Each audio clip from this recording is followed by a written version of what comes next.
उनखौ गोथार इसोर आफाखौ हामबाय होग्रि बेजों लोगोसे फाथैबारि मण्डलीनि मानगोनां प्रेसिडेन्ट सेक्रेटारि जेनेरेल कमिटिनि गासै मेम्बार्सफोर women's committee youth committee Sunday स्कुलनि कमिटि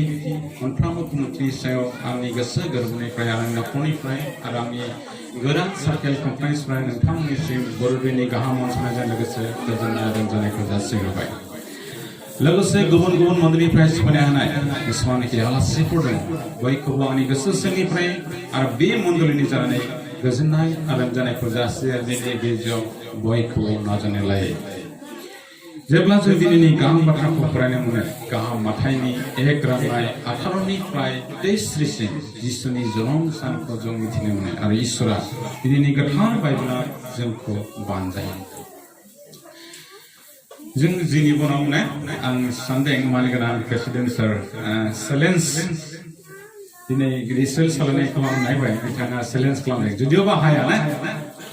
गावखौ गथायदों सेक्रिफाइस बिथाङा बुङो आं बाइबेलनि बिषय जेबो नलेज गैया रिचुवेल सोलायनाया इजि नङा हायाब्लाबो बिथाङा गसंदों मोनसे साफुङाव बिसिनानिफ्राय सिखारनाय आरो जों इसोरनि बिसाफोर जेब्ला बिसिनानिफ्राय सिखारनाय फुङाव जोंनि मा good preparation strong fitness and new success जोंनि गोसोफ्राव ना बे दिननि थाखाय स्पेशेलि बर'दिननि थाखाय थांनाय बोसोरनिफ्रायनो प्रिपारेसन जादों जोंनि एकदम प्रिपारेसन नेक्स्ट बर'दिनाव आं माबा मोनसे खालामगोन आं नेक्स्ट बर'दिनाव आं सानि मानसिखौ आं गिफ्ट होगोन फैगोन बर'दिनाव आं इसोरनि मुङाव बेनिफ्राय आरो 200 थाखा बारा दानखौ होगोन जोंनि प्रिपारेसन सासे गरिब मानसिनो आं बेनि गैखाया बेनो आं गस्ला गांसे होगोन जोंनि प्रिपारेसन नेक्स्ट बर'दिननि थाखाय जाय हाथारा बे मानसिनो आं माबा मोनसे गिफ्ट हरब्ला बे मानसिया गोसोआव गोजोननाय मोनगोन नोंनि थाखाय इसोरनाव गाबज्रिगोन बे मानसिया नोंनि थाखाय इसोरनाव गाबज्रिगोन औ आफा बिथाङा दिनै आंनि लेखौखौ बुजिबाय जोंनि बर होगोन जों दानखौ मानो होयो ना दान होनायनि खारन दङ आंनो दङखाय आं होदों बे नङा बेखौ दासा बे रं थिंकिं आंनो दङ आं दङखाय आं होदों न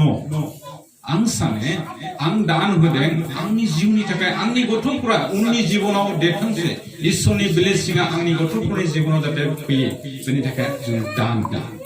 इसोरनो दान होनाय माने इसोरनि रायजोखौ जौगाहोनाय इसोरनि रायजोखौ डेभेलप खालामनाय बेनि थाखाय जों दान होयो आंनि गथ' गथायफोरनि थाखाय आं दान होयो आंनि न'खरनि थाखाय आं दान होयो बे दाना आंनि न'खरनि थाखाय ब्लेसिंखौ लाबोगोन जाय मानसिनो जों दानखौ होगोन गिफ्टखौ होगोन बे मानसिया जोंनि थाखाय इसोरनाव सानसे बेलासियाव बिथाङा गाबज्रिगोन इसोरनाव गोसोखांगोन बेनि थाखाय जों दान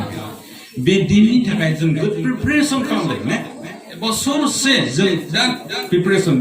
थाम थिम जादों माबोरै खांगोन माबोरै सोलिगोन बे बोसोरसेखौनो स्ट्रं फिटनेस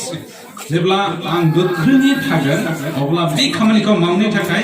जोंनो इजि जागोनखाय जों फिटनेस थानांगोन देहायाबो गोख्रों थानांगोन गोसोआबो स्ट्रं थानांगोन फोथायनाया दुर्बल जाब्ला बे खामानिखौ जों साक्सेसफुल मावनो हाया बेनि थाखाय साक्सेस जानांगौब्ला आंनि देहायाव गोख्रों थानांगोन आंनि फोथायनाया स्ट्रं थानांगोन आंनि स्पिरिचुवेलिटी स्ट्रं थानांगोन अब्ला आंनि जिबनाव साक्सेस फैगोन अब्ला आंनि बे प्रिपारेसन खालामनाया खामानि जागोन जोंनि बर'दिननि ओंथि आरो जोंनि फुङाव इसोरनि बिसाफोरनि थाखाय बेनि थाखाय मा होनदों एभ्रि मर्निं आं एसे सिगां बुंनाय सानफ्रामबो फुङाव मा होनदों new beginning new hope and new press प्रत्येक फुङाव ना जेब्ला जों फुङाव ओंखारो आं दिनै गोदान मोनसे आरम्भ खालामनो नागिरदों दै गोदान उमुक जायगायाव थांगोन मानसिखौ लोगो लागोन बेनि उनाव मा हप आसा थायो फुङावनो सिखारनानै आसा थायो जोङो बे खामानिया दिनै जाफुंसार जागोन उमुकाव थांगोन आं साक्सेस जागोन लोगोसेनो गोदान सृष्टि खालामनाय जोङो थांखिफोर थायो बेनि थाखाय इसोरा जेब्ला जोंखौ गावनि जोंनि थांखिफोरा इसोरा मिथिगोन जोंनि फोथायनाय जिबनखौ जेब्ला स्ट्रं खालामगोन जोंनि जिबनाव अट'मेटिक साक्सेस फैगोन जों प्रिपारेसन जागोन खालामनो हागोन आरो जोंनि निउ आरम्भखौ गोदान आरम्भखौ जों आरम्भ खालामनो हागोन जोंनि जिबनाव ना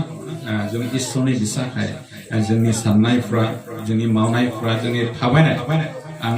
इसे समखौ 1 घन्टा लाबोला सुबिदा जागोन नामा जाया ना 1 घन्टा लानोसै बारा जागोन नामा जुदि उसुबिदा जायो सोरबा आखाइ थिखांनो जायो आं बन्द खालामगोन जेब्ला जों सानो ने इसोरनि बिसा जानाय जों मा होनदों मैया जों डिसकास खालामदों ने गाहाम जोंनि 5-10 जों फरायदोंमोन अब्लाबो नोंसोरो गोथांखौ मोननो थाखाय आंनियाव फैनो इसा जाया बाथ्राखौ जों फरायदों बेयाव जेब्ला जों सानो जे गोथाङा बहा दङ आरो गोथां इसोरनि जोनोम सानखौ जों सेलिब्रेट खालामनो थाखाय जों बयबो गोसो खुसि जानानै जों रंजादों दिनैनि सानखौ जों गोसोखांदों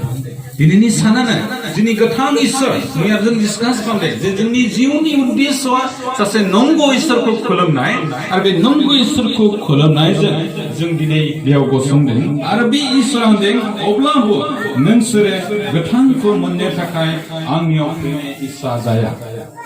बे बाथ्राखौ जेब्ला जों गोसोखाङो गोदो गोदाय दिनाव जेब्ला ऋषि मुनिफोरखौ गोसोखाङो बिसोर मा खालामदों ऋषिफ्रा मुनिफ्रा बे साधुफ्रा बिसोरो मा हाग्रायाव दंफां सिङाव जिरायनानै तपस्या खालामदोंमोन आरो बिसोर इसोरनाव गाबज्रिदोंमोन बे माबादि इसोर मैं सामिसो फरायनोसैदों बे मा होनदों আমাক অসত্যৰ পৰা সত্য অন্ধকাৰৰ পৰা পোহৰ আৰু মৃত্যুৰ পৰা জীৱন দিয়া बे साधुफोरा बै समाव ऋषि मुनिफोरा इसोरनि खाथियाव आरज बिदोंमोन आरो दंफां सिङाव हाग्रा सिङाव थांनानै जिरायनानै इसोरनाव बिदोंमोन आफा इसोर आङो नंखायनिफ्राय नंगौखौ नांगौ आरो खोमसिनिफ्राय स्रांखौ नांगौ आरो थैनायनिफ्राय गोथांखौ नांगौ बेखौ आंनो होदो आफा बै समाव बिसोर आन्दायदोंमोन आरो इसोरनाव बिसोर बिदोंमोन नाथाय जेब्ला जों दिनैनि टेक्सटखौ गोसोखाङो जेब्ला जों फरायो गाहाम ज'नि 14-6 पद ना जों बयबो मिथिखायो ने गाहाम ज'हन बेनि 14-6 पद जिसुआ बेखौ बुंफिनबाय आङो लामा नंगौ आरो गोथां बे बै समाव साधुफ्रा बिसोर दंफां सिङाव हाग्रा सिङाव थानानै आरज बिदोंमोन आरो बिदाय समाव इसोरनाव बिदोंमोन खोमसिनिफ्राय स्रांखौ नागिरदों आरो थैनायनिफ्राय गोथांखौ नागिरदोंमोन आरो नंखायनिफ्राय नंगौखौ नागिरदोंमोन नाथाय दिनै गोथार बाइबेला गाहाम ज'नि बेनि 14-6 पदाव क्लियारलि लिरदों बेयाव मा होनदों जिसुआ बेखौ बुंफिनबाय आङो लामा इसोरानो लामा आङो नंगौ आरो गोथां बे जिसुनावनो दङ किन्तु बै समखौ जेब्ला जों गोसोखाङो जों नागिरनो मोनाखैमोन इसोरा जोंखौ दिन्थिदों नाथाय जों फरायनो रोङाखै दिनै इसोरनि बोसोना जोंखौ क्लियारलि मिथिहोबाय बेनि थाखाय जोंनो मा होनदों आं मोनथाम पद लाबोदों Christmas is a fulfillment of God's promise and prophecy दिनैनि जनम सानखौ प्रफेसिफ्रा जेनेबा बिसोरो बुंदोंमोन बेनि थाखाय बर'दिन इसोरनि समाय लानाय आरो आइनाव बुंनाय जाफुंहोनायनि बोथोर दिनैनि बर'दिना इसोरनि जाफुंहोनायनि बोथोर बेनि थाखाय जेब्ला जों जेसियानि 9-6 पदखौ फरायो बेयाव इसोरा खिलायलायदों मानोना बेयाव लिरदों मानोना जोङो लागै सासे हौवा गथ'खौ जोंनो गथ' जोनोम जाबाय सासे बिसा हौवा जोंनो होनाय जाबाय इसोरा जेसिया नबीनि 9-6 पदाव इसोरा खिलायलायदों आरो बेनि थाखाय जोंनि चेलेन्जनि दिन आरो दिनै इसोरा जे प्रमिस होदों प्रफेसिनि सायाव बेखौ जोंनि थाखाय प्रमिस खालामदों माने बर'दिना अननायनि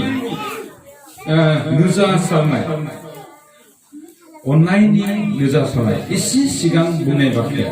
जुदि अननायनि नुजासारनाय बाथ्राखौ जेब्ला जों गोसोखाङो इसोरा जोंनि थाखाय मा होनो बे इसोरनि अननाय आरो बे इसोरनि अननाया दिनै जोंनि थाखाय प्रेजेन्टआव लाबोदों मोगथाङाव जों दङ बे इसोरनि खाथियाव जों जिरायनो मोनदों आरो बे इसोरा दिनै जोंनि थाखाय रंजानायखौ लाबोदों संसाराव रंजानाय दङ होननाय जेब्ला जों गोसोखाङो सासे इसोर प्रभु जिसुनि खाथियावनो बे रंजानाय दङ आरो बे रंजानाय दङ बाथ्राखौ जेब्ला जों गोसोखाङो बेयाव मादार टेरेसाखौ गोसोखांनि दे मादार टेरेसाया मा बुंदे जेब्ला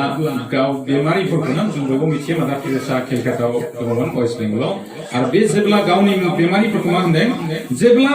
गावनि बे खुरिया बेमारिफोरनि गारायफोरखौ सुयो फुगारनानै होयो अब्ला बे मा खालामो आरो बेफोरनाव मुलि फुननानै होयो अब्ला गाव सानोनो आङो जिसुखौसो खुलुमदों बे मादार टेरेसानि बुंनाय बाथ्रा जोंनि जिबनाव बेवहाय क्रिसमास अननायनि नुजासारनाय बे अननायनि नुजासारनायनि बाथ्राखौ जेब्ला जों गोसोखाङो बे मादार टेरेसा बे फैनाव बुंदों जे आंनि बेमारिफोरनि गारायफोरखौ जेब्ला सुनानै मुलि फुननानै होयो आं सानो जे आं गोथां इसोरखौसो खुलुमनानै दङ अमा जों बबे स्टेजाव दङ जों दिनै जोंनि बिदा फंबायफोरखौ अननो हादोंने जोंनि दिनै बिदा फंबायफोरखौ अननो हायाब्ला आं सोरखौ अनदों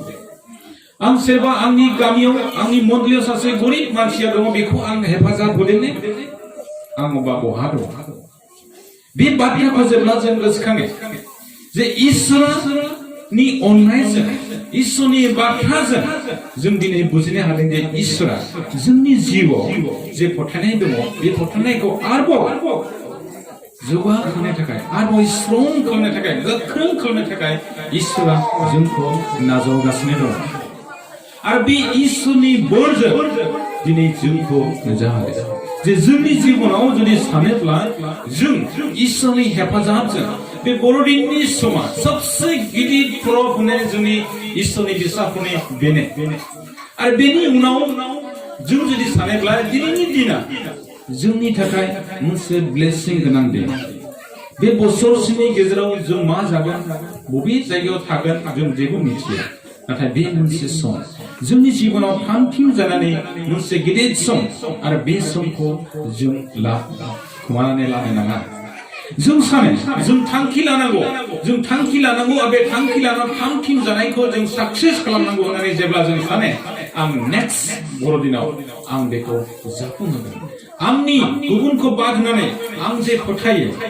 आं जे खुगाजों गाज्रि भाषाफोर रायलायो सोरखौबा रायनाय सोरखौबा गाज्रि भाषाजों बुंनाय बेफोरखौ आं बन्द खालामसै आं इसोरखौ गोसोखांनो आं जिउजों जौगाखांनो आंनि जिबनाव आं जिउजों जौगाखांनो आं जाहाथे मोजां सोलायनो हायो बेनि थाखाय जों नाजावनांगौ बाथ्राया बुंदो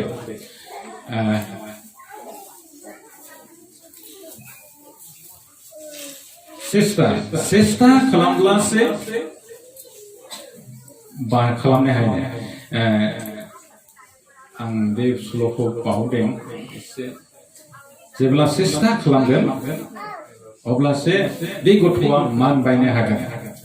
जेब्ला गथ'आ मान बायगोन अब्ला बे गथ'आ हान्थु खरायगोन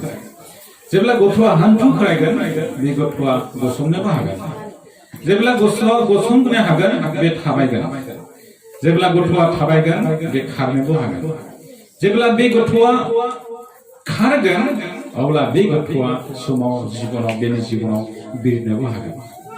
जोंनि जिबनाव सेस्ता खालामाबा जेबो खालामनो हाया जेब्ला सेस्ता खालामगोन अट'मेटिक जों मान बायनो हागोन स्टेप बाय स्टेप ने दिनै आगान होबाय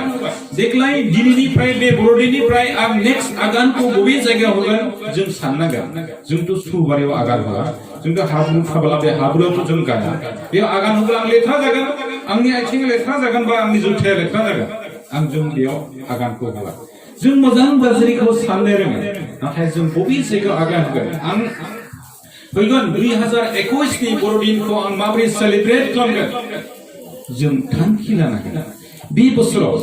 खमसे खम नङाब्लाबो आंनि जिबनाव आंनि फोथायनायखौ एसेबाबो आं डेभेलप खालामदों आंनि फोथायनाय आंनो दङ आं बिराद मोजां फोथायो बे मण्डलीनि थाखाय मोजां बाथ्रा मण्डलीनि थाखाय मोजां बाथ्रा नाथाय बे फोथायनायजों लोगोसे आंनि स्पिरिचुवेलिटी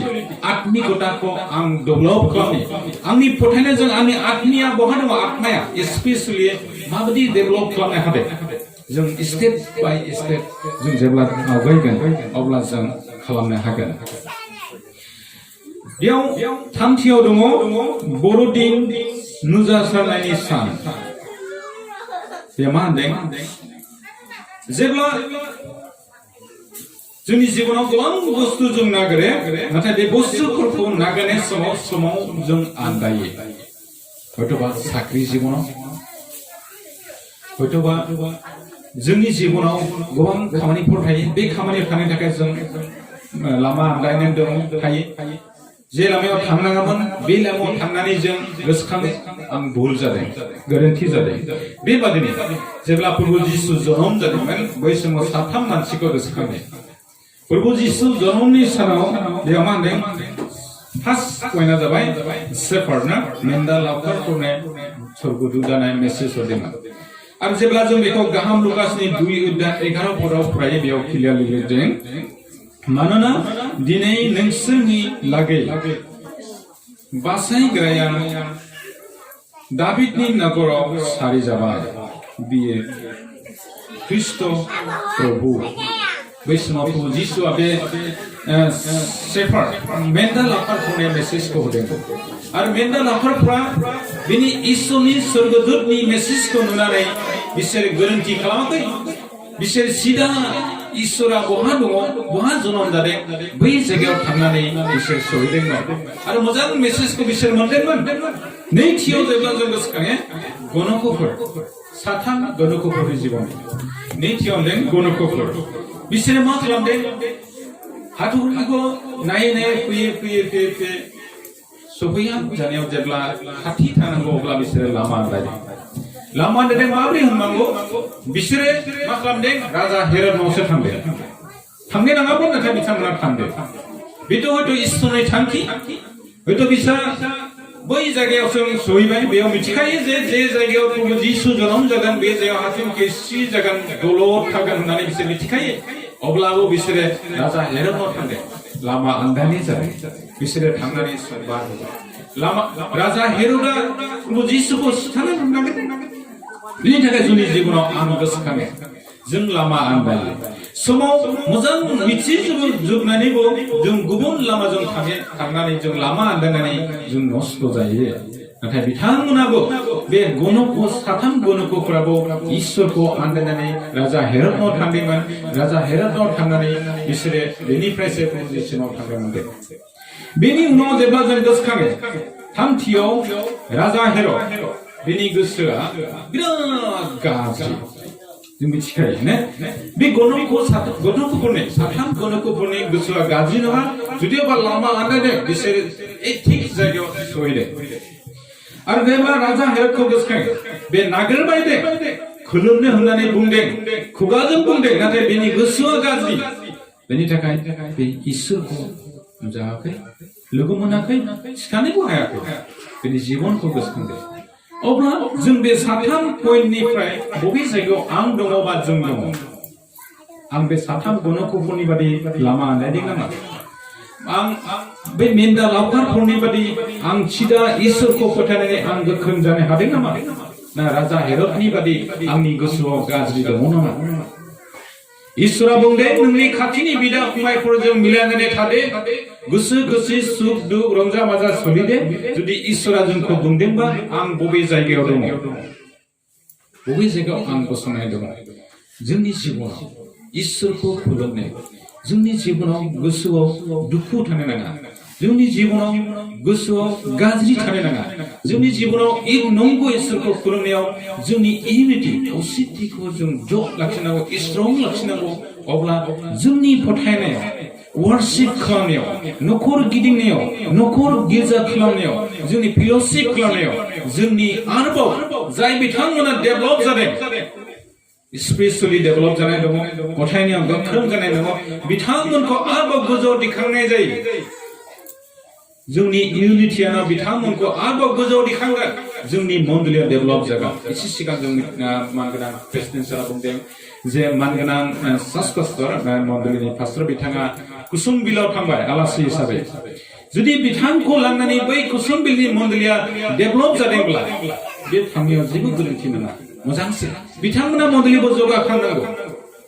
बेबादिनो जुदि जों सानोब्ला जोंनि मन्डलीनि बिसेस करके आं सानो बे फाथैबारि नोंथांमोननि मन्डली फाथैबारि NELC मन्डलीनि सिङाव थानाय जे इउनिटि दङ अरायबो सम नोंथांमोना स्ट्रं लाखिनो नाजावदे आरो जायफोरा स्पिरिचुवेलि डेभेलप जादों फोथायनायाव डेभेलप जादों बिथांमोनखौ आरोबाव गोजौआव दिखांनो थाखाय सेस्था खालामदे अब्ला बे मन्डलीया इसोरनि बोर थागोन आरो बिथांमोना जौगाखांगोन मन्डलीया डेभेलप जागोन मन्डलीनि आशीर्बाद अरायबो सम थागोन आरो बेयाव अरायबो सम इसोरनि हेफाजाबखौ मोनबाय थागोन नाथाय बेयाव मा होनदों खन्थाइ लिरगिरि ना मा होनो कबिता लिरगिरि पएम्स लिरग्राखौ माने खन्थाइगिरि ना खन्थाइगिरि पएम्स लिरो ना बेयाव मा होनदों बयबो खोनादों खोमा सिंगार मानसिफ्रा मिथिखायो रबीन्द्रनाथ टेगर सिनाय ना मिथियो ना खोनादों ना फरायग्रा मानसिफ्रा मिथियो रबीन्द्रनाथ टेगर बे एसामिस खन्थाइ लिरगिरि बे मा बुंदों बेनि लेखा जेब्ला लेखाफोरखौ जों फरायोना माखासे लेखाफोर फरायब्ला मोजां मोजां बाथ्राफोरखौ मोनो बेयाव मा लिरदों बिथाङा लिरदों जिदिना सত্যৰ নামত মই নিজকে ত্যাগ কৰিছিলো जिदिना মহান প্ৰেমেৰে মানুহক ভাই বুলি মাতিছিল সেইদিনা ঈশ্বৰৰ পুত্ৰ যীশু খ্ৰীষ্ট মানৱ জাতিৰ উদ্ধাৰৰ বাবে পৃথিৱীত জন্মগ্ৰহণ কৰিছিল সেই দিনটো হ'ল বৰদিন आंनि बाथ्रा नङा जेब्ला रबीन्द्रनाथ टेगर बे सासे खन्थाइ लिरगिरि बिराद गिदिर खन्थाइ लिरगिरि बिथांनि लेखाफोरखौ जेब्ला फरायगोन बिथाङा बे पएम्सखौ लिरदों आरोखि आं जे दिनखालि नंगौनि थाखाय गावखौनो त्याग खालामदोंमोन जे दिना गाव अननायनि थाखाय मानसिफोरखौ बिदा फंबाय लेंदोंमोन आरो बे दिनावनो प्रभु जीशु ख्रीष्टनि जोनोम जादोंमोन आरो बे दिना जाबाय प्रभु जीशुनि जोनोम सानखौ बुंदों जे दिनाव गावखौनो स्वीकार खालामदोंमोन आं नंगौनि थाखाय गावखौनो त्याग खालामदोंमोन सेक्रिफाइस खालामदोंमोन गाव रबीन्द्रनाथ टेगरा गावखौनो नंगौनि थाखाय आं गावखौनो त्याग खालामदों सेक्रिफाइस खालामदोंमोन आरो अननायनि थाखाय मानसिफोरखौ बिदा फंबाय आं लेंदोंमोन आरो बे दिनानो प्रभु जीशु ख्रीष्टनि जोनोम सान बरदिन बेखौ आं स्वीकार खालामो अब्ला जोंनि जिबनाव बे सासे इसोरनि बिसा नङा नाथाय बिथाङा बेखौ बुजिदों आरो बुजिनानै बे खन्थाइयाव लिरबाय बे दिना जाबाय इसोरनि जोनोम सान आरो बे इसोरनि जोनोम सानखौ जों जुदि फालियो आं दिनै मा गोसोजों माबायदि रंजादों आं बे रंजानाया आंनि सायाव दिपेन्ड खालामगोन आं बबेयाव दङ जुदि जों नंगौयै जुदि जों मिथिदों जों जुदि इसोरनि बिसा हिसाबै जों दिनै इसोरनि जोनोम सानखौ जों फालिदों एबा खुंदों थाखाय रेडि जादों अब्ला we please God when we obey him जों इसोरखौ गोजोननाय होनो हागोन जेब्ला बे इसोरनि बोसोनफोरखौ जों मानिनो हागोन इसोरनि बोसोनफोरखौ जों मानिनो हागोन अब्ला जों बे नंगौ इसोरखौ जों गोजोननायखौ होनो हागोन जों रायलायनाय जे जोंनि जिबनावनो न'खरफ्राव जोंनि प्रेक्टिकेलाव थांनायनि दा न'खरफ्राव जेब्ला गथ'फ्रा बिमा बिफानि बोसोनफोरखौ लायोना बिफाया रंजायो बिमायाबो रंजायो बाबाया बिसाया गथ' बोसोन मानियो थुनबानो मावो एकदम जेखुनु थुने बेखौनो मावो मोजां खामानि इसोरनि बोरा बेयाव दङ हिसाबै बिमा बिफाफोरा रंजायो समाजनि खाथि खाला मानसिफोर बेनि थाखाय रंजागोन आंबो इसोरनि बिसा जाबाय आंबो इसोरनि बिसा हिसाबै इसोराबो आंनि सायाव लुबैनाय दङ आंनि बिसाफोरावबो बे संसाराव खामायनाय समाव आंनि बोसोनफोरखौ लाथोंसै होननानै इसोराबो जोंनि सायाव आसा दङ बे आसाखौ जों जाफुंसार होनांगौ बेनि थाखाय जेब्ला सानैने जेब्ला जोंनि बिसाफ्रा दाय मावो जों बिसाखौ बुयो समाव हयथ' गाज्रि भाषाजोंबो बे बिसाखौ जों रायोबो बुयोबो बेखौ सास्ति होयो साजा होयो नाथाय इसोर आफाया मा खालामो जों बयबो मिथिदों ने प्रभु जिसुआ मा खालामदों जोंनि थाखाय मा खालामदों बिथाङा जोंनि दायफोरखौ बे क्षमा होबाय जों मोनसे एग्जाम्पल होदों मोनसे नखराव सासेल' बिसा ओरैबादि बिमा बिफाया अने सासेल' नालाय अने इसोरनि अननायजों अने जत्न लायो जत्न लानाय माने एकदम जेखुनु बियो बेखौनो होयो जेब्ला सम फैबाय देरबाय 18 बोसोर जाबाय माने जोहोलाव जाबाय बै समाव बे गथ'आ दाय मावबाय समाजनि बेरेखा जाबाय एबा इसोरनि बेरेखा जाबाय ओमफ्राय समाजनि मानसिफ्रा मिथिबाय मा खालामनांगौ बिफायाबो खोनाबाय गथ'आ दाय मावबायलै ओमफ्राय बिफाया बे गथ'खौ लेंदों बाबा जिरायफैदो जिरायहोनानै बुंदे बाबा नोंथ' इसोरनि सिगाङाव दाय मावबाय समाजनिबो नों दाय मावबाय ओ बाबा आं दाय मावबाय गोरोन्थि मावबाय आंखौ एबारनि थाखाय निमाहा होदे बिसियाबो बिदि बुंदे औ दे जागोन दे मन्दिरजों रायलायनोसै मन्दिरजों रायलायनानै जाबाय बेनि बोसोरथामनि उनाव बोसोरथाम बोसोरब्रैनि उनाव आरो एखे दायखौ बे गथ'आ मावदों अब्लाबो मन्दिरनि मानसिफ्रा मिथिबाय मा खालामनांगौ आरोबाव बिफाया बेखौ बानजायबाय दे आंबो बाबा दाय मावदोंलै क्षमा होदे बारे बारे बिबाय थादोंखाय क्षमा होबाय अब्ला बिफाया बेखौ बुंदों आरोबाव खनसे जुदि जों बेबायदि दायखौ मावोब्ला आं नोंनो 10 बेद होगोन बिफाया बेखौनो 10 बेद होगोन आं नोंनो दे बाबा जागोन दे आं मावलायबानिफ्राय जाबाय बेनि उनाव गोबां दिननि उनाव बे गथ'आ सेम दायखौ मावबाय अब्ला समाजनि आरोबाव बेरेखा जाबाय अब्ला बे बिफायाबो मिथिबाय बिफाया गावनि फिसाखौ लेंहरनानै जिरायहोबाय रायलायबाय बिमाबो दङ नखरनि साथामल' नालाय दङ बिफायानो बानजायबाय बिफाया बेखौ बुंदों बाबा नोंथ' आरोबाव बिदि दाय मावबाय औ बाबा आं दाय मावबाय जुदि नों बेबादि दायखौ मानो मावबाय थायो नोंनो मा बुंदों नोंनि गोसोआव दङ ना औ बाबा दङ मा जे आं दाय मावब्ला नों आंनो 10 बेद होगोन बिफायाबो बे लावथिखौ बिदि खालामदों आरो ओमफ्राय बिफाया सानबाय जि गथ'खौ आं जोनोमनिफ्राय एफा जत्न लादों जत्न लानायजों फोरोंदों फोलावदों दिनै देरबाय बे गथ'खौ आं माबोरै बुबावनो बिफाया दुखु फोरमायबाय बिफाया दुखु फोरमाय आं जे जत्नखौ उन्दैनिफ्राय बामनाय दोननाय जत्न लानाय खिनाय हासुनाय गासै जत्न लादों बिमा बिफा सानैयानो माबोरै बे आंनि जत्न लानाय गथ'खौ एफा आं माबोरै 10 बेद होनो बिफाया दुखु जाबाय जेब्ला बे दुखु जानानै गाव लावथिखौ लानानै फिसालानि आखायाव होदों आबा नोंखौ माबोरै आं बुबावनो नोंनो आंखौ बुदे फिसालाया बुवा आं बोरै बुबावनांगौ नोंखौ आंखौनो बुदे बे आंनि मानिया दे आंखौ 10 बेद होदे जबरदस्ति बिफाया होनदों बिफानि फिननायखौ उपाय गैयाव फिसालाया बेनो 10 बेद होबाय बिफानो 10 बेद होनायनि उनाव अब्लासो फिसालाया बुजिदों दाया मावबाय आं उल्टा आं बिफाखौनो 10 बेद होदों आं बिराद गोरोन्थि मावबाय अब्ला बे गथ'नि जिबनाव रिपेन्स फैबाय सेन्स अफ द माइन्ड ना बेनि जिबनाव परिबर्तन फैबाय आं अनुभव खालामदों जोंनि जिबनखौ जुदि जों गोसोखाङोब्ला जों जुदि अनुभव खालामदोंब्ला आंनि बिफाया दाया जोंसो मावदों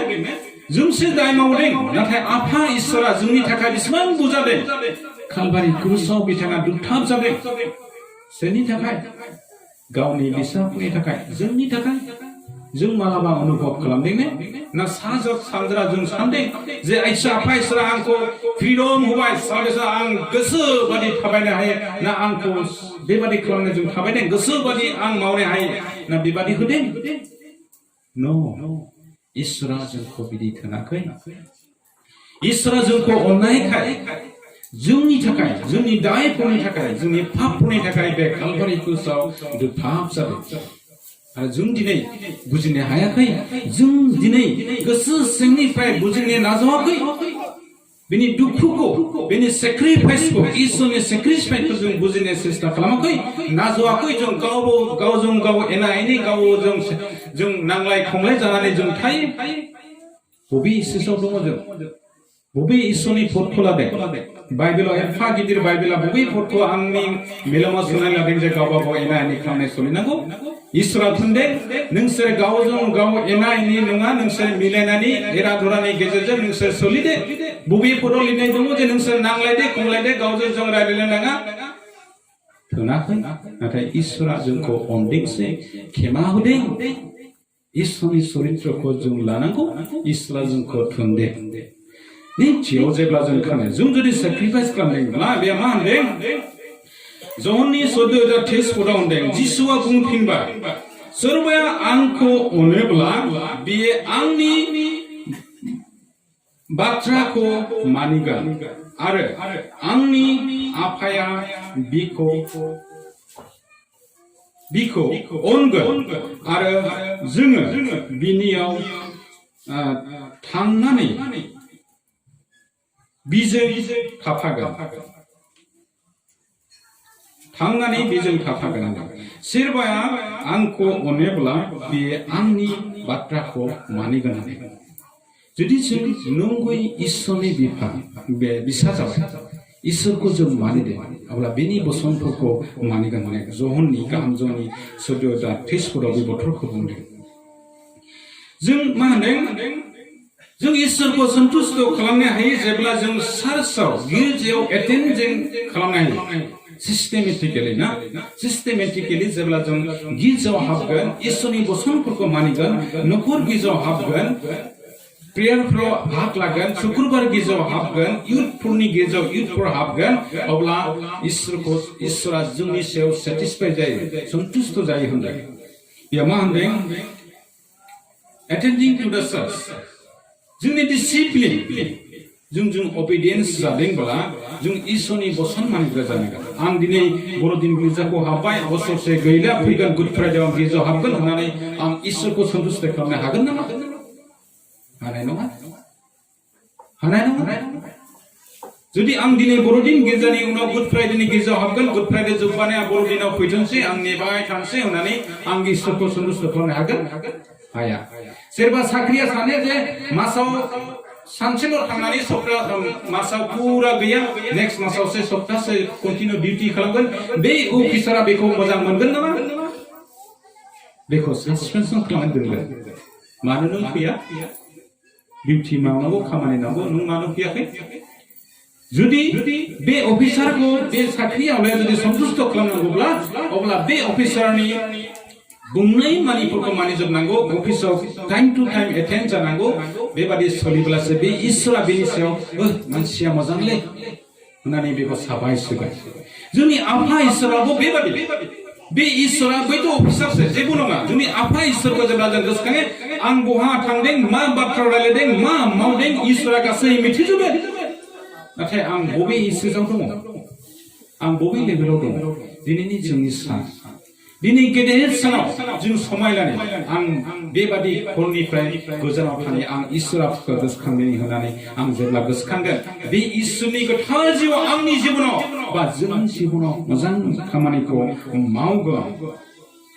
बेयाव मा होनदों बेयाव बोसन बिजाबनि 8:34 बुंदों ब्लेसेड इज द मेन दैट वेयर्स हिम बेयाव होनदों